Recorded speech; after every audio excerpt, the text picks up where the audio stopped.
ያለ መራቢያ አካል የተፈጠረችው አነጋጋሪዋ ወጣት I was born without a uterus and a fully formed vagina. የሰው ልጅ አፈጣጠር በልዩነቶች የተሞላ ነው። በመልክ፣ በአካል፣ በስብዕና ቢሉ በቆዳ ቀለም ልዩነቶች ይታዩብናል። ይሁንና ከነዚህ ልዩነቶች ባሻገር ግን ደግሞ ሁላችንንም የሚያስተሳስርና በእኩልነት የምንጋራው አንድ ወሳኝ እውነት አለ።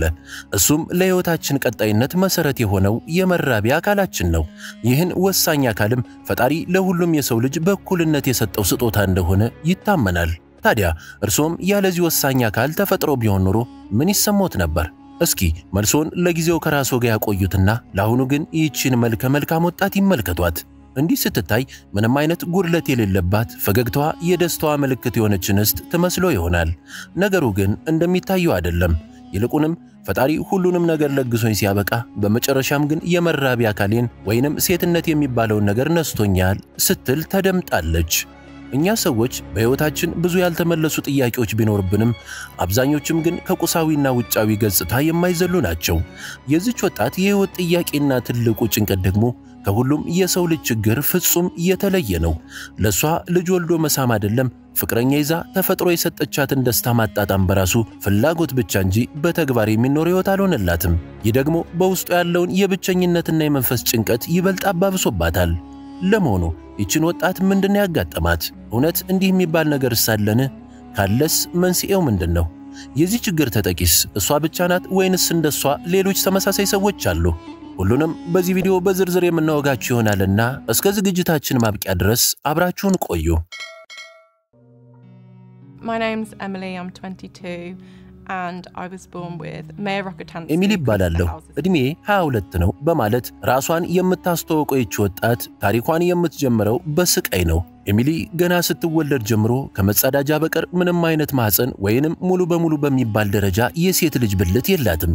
ይህ ችግር የገጠማትም ማየሮሮካ ታንሲ ኩስተር ሁዘር ወይንም ደግሞ ባጭሩ MRKH ሲንድሮም በተሰኘ እጅግ ብርቅዬ በሆነ የጤና ችግር ምክንያት ነው። ይህ በሽታ እንደድል ሆኖ ከ5000 ሴቶች መካከል በአንዷ ላይ ብቻ የሚከሰትና ገና ከጽንስ ጀምሮ የሚፈጠር የጤና ችግር ሲሆን ለኤሚሊም ይህ እጣዋ ሆነ። አንዲት ጤናማ ሴት በተፈጥሮ ሊኖራት የሚገባው ሁሉ ነገር እንዳለ ነበር የማስበው። ነገር ግን ይህንን መራራ እውነት ለመቀበልና ለመረዳት ዓመታትን ማስቆጠርና ለአቅመ ሔዋን መድረስ ነበረብኝ ትላለች። ኤሚሊ ገና በ16 ዓመቷ የጉርምስና ዕድሜዋን ሳትጨርስ ነበር ከባድ የሕክምና ምርመራዎች የተደረጉላት።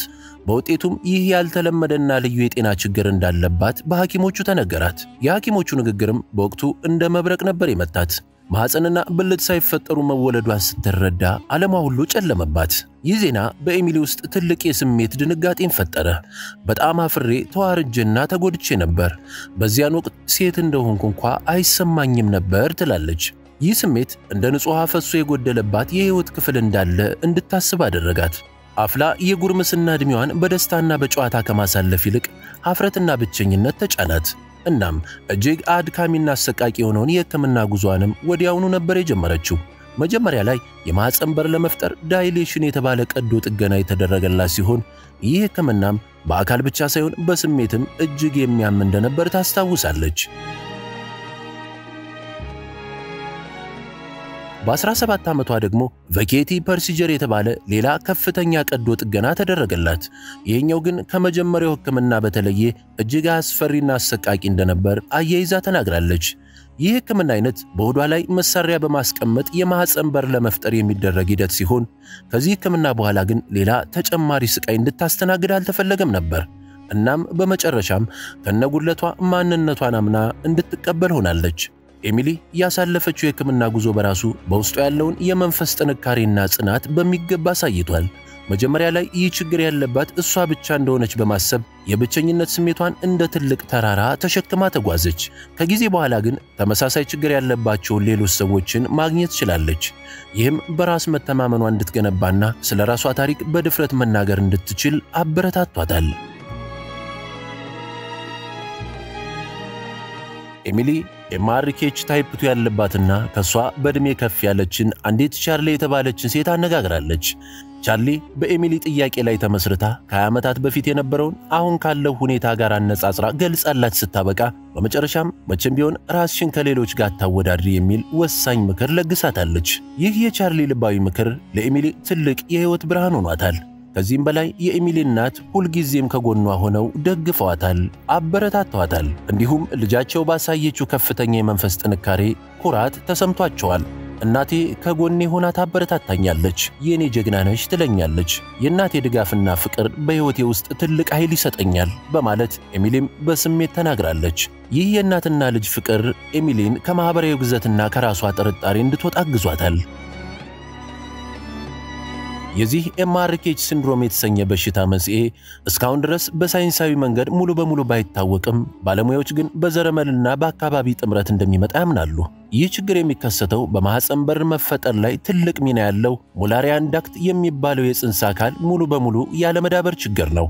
ምንም እንኳን ኤሚሊ ማህፀን ባይኖራትም ልጅ የመውለድ ተስፋዋ ግን ሙሉ በሙሉ አልጠፋም። በዘመናዊ የህክምና አማራጮች እንደ ማህፀን ንቅለ ተከላና ተተኪናት የመሳሰሉ ድሎችን ይሰጣታል። በተጨማሪም ልጅ በማደጎ የመውሰድ አማራጮችም አላት። ሆኖም ግን የ22 ዓመቷ ኤሚሊ አሁን ላይ ልጅ የመውለድ ጉዳይ ላይ ማሰብ አትፈልግም። ልጅ የመውለድ ፍላጎት የለኝም፣ አሁን ላይ በሃያዎቹ ዕድሜ ውስጥ ነኝ፣ ብዙ መማር፣ ብዙ ማየትና መደሰት እፈልጋለሁ ትላለች።